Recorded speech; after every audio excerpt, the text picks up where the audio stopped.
Ya, baik, bisa kita lanjutkan pembahasan kita. Mas Fafi, saya akan kembali ke Anda. Kalau bicara soal lalu situasi hari ini, oke, harus ada data yang di backup, harus ada yang bertanggung jawab. Ini kan prosesnya berjalan beriringan. Lalu apa yang bisa dilakukan oleh pemerintah dan juga masyarakat dengan situasi seperti ini? Iya, ya kalau sekarang tentu ya yang bisa disampaikan ya ini ya. Upaya pemulihannya seperti apa untuk memulihkan trust dulu. Prioritas utamanya kan memulihkan trust masyarakat.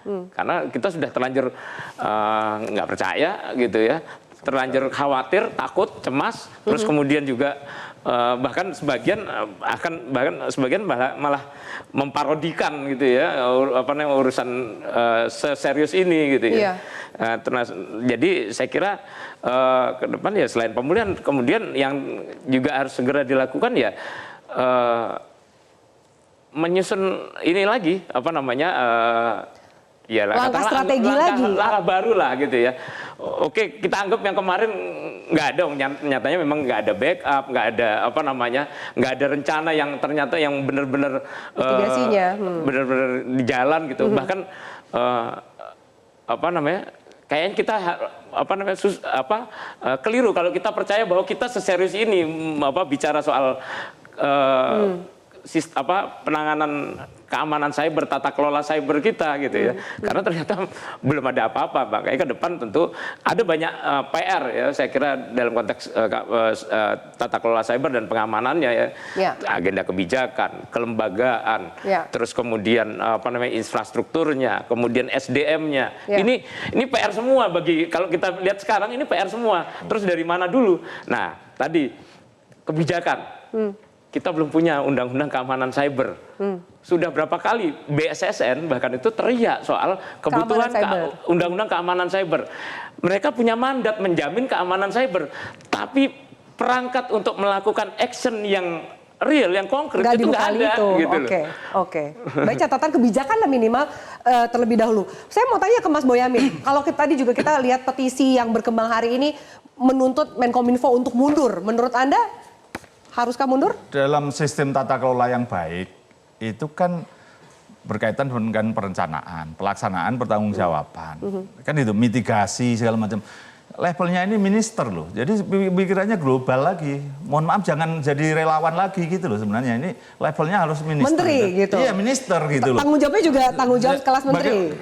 Agak elegan yang lebih tinggi dari bicaraannya tuh, ini memang saya sudah mengatakan ini perencanaannya begini, dulu pembicaraannya, diskusinya begini. Jadi level-level elegan yang level atas gitu, karena minister. Kalau memang seperti ini ya mundur itu wajar tuntutan itu. Karena memang masyarakat tidak melihat tata kelola yang baik itu sudah diterapkan. Jawabannya menjadi ngasal aja. Kan merasa gitu. Bukan tanggung jawab beliau, bahkan mengatakan ada pihak yang harusnya bertanggung jawab, ya kan?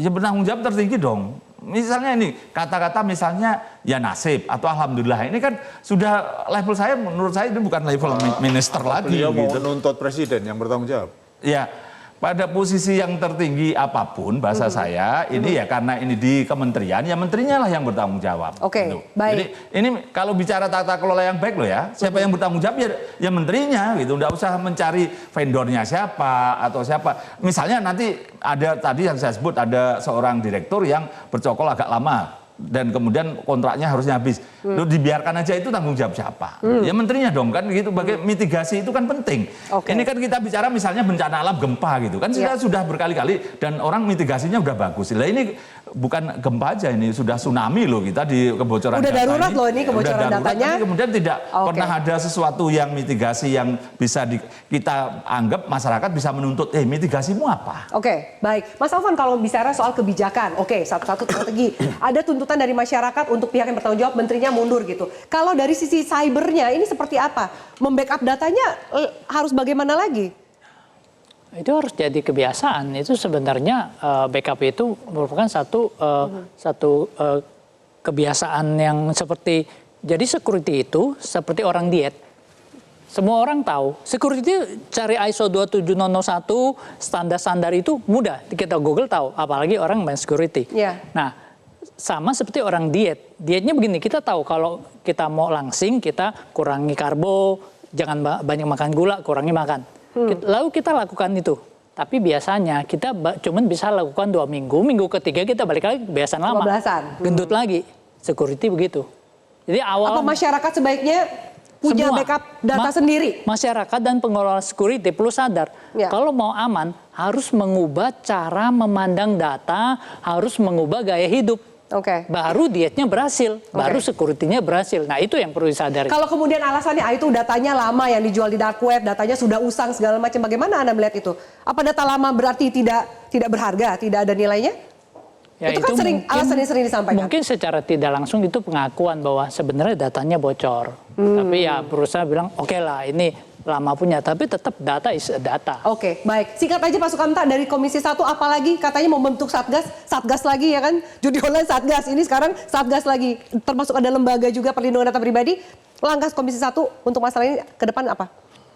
Kami berharap di Komisi 1 ada panja khusus mendalami, karena kemarin ngundang Kominfo, BSSN, banyak pertanyaan yang secara teknis perlu dijelaskan tapi tidak sempat waktunya. Dan terlalu banyak pertanyaan yang ada di publik tidak terjawab, dibiarkan.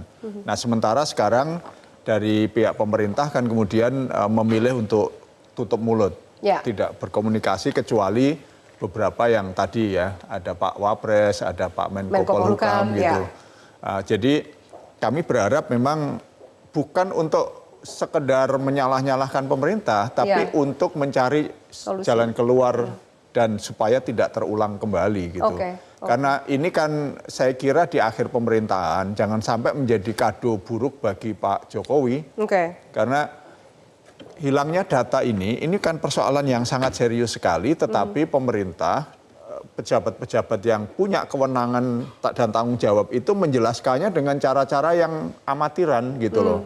Nah, Jadi konflik manajemennya juga nggak bagus, komunikasi publiknya Anda juga menilai nggak bagus. sampai terakhir yang kita dengar tadi kan tidak bagus. Oke. Pak Menko Polhukam mengatakan tidak terulang aja kan belum ada. Nggak ada. ada. Permintaan maaf juga nggak ada. Pak Menko Polhukam bilang biang keroknya sudah ketahuan. Baik. Nah, tapi itu kan siapa? Apakah dia pelaku? Apakah dia korban dari hackernya? Atau apa Atau kan kaki tidak tangan? jelas. Ya, oke, Nah, baik. jadi komunikasinya belum baik dan ini mudah-mudahan menjadi kado yang tidak menyedihkan bagi pemerintahan yang terakhir kali ini. Oke, baik. Terima kasih Bapak-Bapak untuk diskusi kita yang menarik. Semoga juga bermanfaat untuk pemirsa kami. Pemirsa, jadi mau berapa kali lagi data negara diretas dan diperjualbelikan? Perlindungan ala kadar padahal memakan anggaran yang besar. Cukup sudah saling tunjuk, sembunyi tangan para pimpinan, segera berbenah, perkuat keamanan agar tidak ada lagi ancaman yang lebih besar di depan. Karena ujungnya masyarakat yang terus menjadi korban. Saya Fitri Malik undur diri. Selamat malam. Sampai jumpa. Thank you. Jelajahi cara baru mendapatkan informasi. Download Metro TV Extend sekarang.